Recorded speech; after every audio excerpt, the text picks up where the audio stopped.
అండి, అందరూ ఎలా ఉన్నారు? Welcome back to care of Janu. ఈ రోజు అయితే మన వీడియోలో మంచి యూస్ఫుల్ టిప్స్ని నేను షేర్ చేయబోతున్నాను. సో ఆల్రెడీ మనం యూట్యూబ్లో చాలా టిప్స్ చూసుంటాము, కానీ కొన్ని టిప్స్ అయితే మాత్రం మనం ఎప్పుడు చూసుంటాము. అలాంటి టిప్స్ని నేను ఈరోజు మీతో షేర్ చేసుకోబోతున్నాను. ఖచ్చితంగా ఈ టిప్స్ అయితే మీకు యూజ్ అవుతుందని అనుకుంటున్నానండి. ఈ వీడియో చూసిన తర్వాత మీరే చెప్తారు. మీరు కింద కమెంట్ చేయండి, మీకు యూజ్ అయిందా లేదా, లేదంటే ఇది కొత్త టిప్పా కాదా అని డెఫినెట్గా మీరు కమెంట్ చేయండి. సో ఇప్పుడైతే మనం వీడియోలోకి వెళ్ళిపోదాము. వీడియోలోకి వెళ్ళే ముందు ప్లీజ్ నా ఛానల్ని సబ్స్క్రైబ్ చేసి బెల్ ఐకాన్ క్లిక్ చేయండి.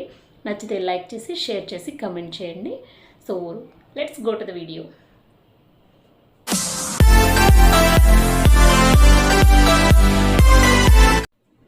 టిప్ నెంబర్ 1, ఇదైతే నాకు చాలా బాగా ఉపయోగపడిందండి. మనకి ఎన్ని కబోర్డ్స్ ఉన్నా సరే ఇలా మొత్తం ఫిల్ చేస్తుంటాము, ఒక్కడి కూడా ఖాళీ లేకుండా.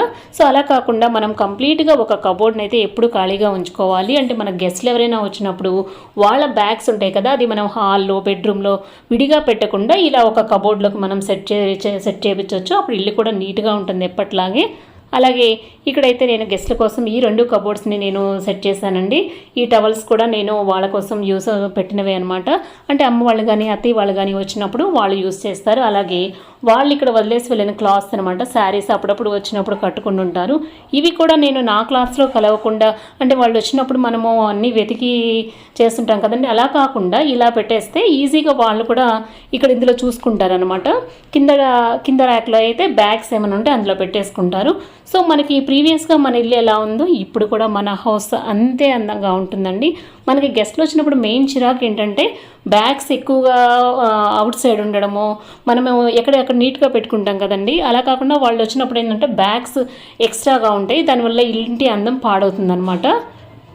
నెక్స్ట్ టిప్ నెంబర్ 2, ఇవైతే మనకి కిచెన్కి సంబంధించిందండి. మనము బోల్డెన్ని గిన్నెలు మనం కిచెన్కి వాడుతుంటాము చూడండి.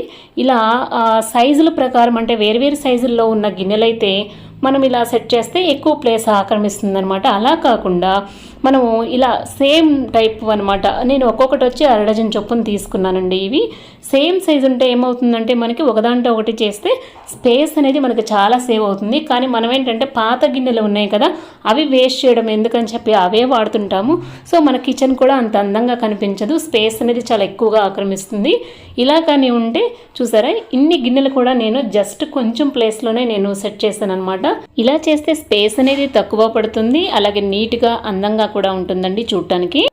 నెక్స్ట్ టిప్ నెంబర్ 3, ఇది కూడా చాలా యూస్ఫుల్ అండి. ఫ్రిడ్జ్ని మనం డోర్స్ని మనం ఎక్కువగా తీస్తుంటాం కదా, సో డోర్స్ దగ్గర మనం హ్యాండిల్ దగ్గర మనకి కలర్ అనేది షేడ్ అవుతూ ఉంటుంది, క్రాక్స్ అనేది పడుతూ ఉంటాయి కదా. దీనికోసం మనం హ్యాండిల్స్ని కొనాలంటే 200 దాకా అవుతుందండి, 150 నుంచి 200 దాకా. అలా కాకుండా ఇలా వాల్ పేపర్ని కానీ తీసుకొని ఇలా స్టిక్ చేసామంటే చాలా తక్కువ ఖర్చుతో అయిపోతుందన్నమాట. మనకు నచ్చిన కలర్ని మనం తీసుకోవచ్చు, తిరిగి మనం నచ్చలేదంటే మనం తీసి మళ్ళీ పెట్టుకోవచ్చండి.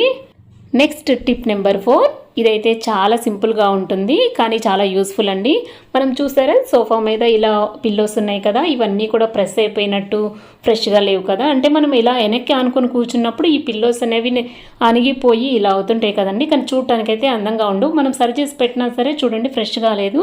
దీనికి ఏంటంటే జస్ట్ మనం డైరెక్షన్స్ మారిస్తే చాలు, కార్నర్ డైరెక్షన్ మారిస్తే చాలు.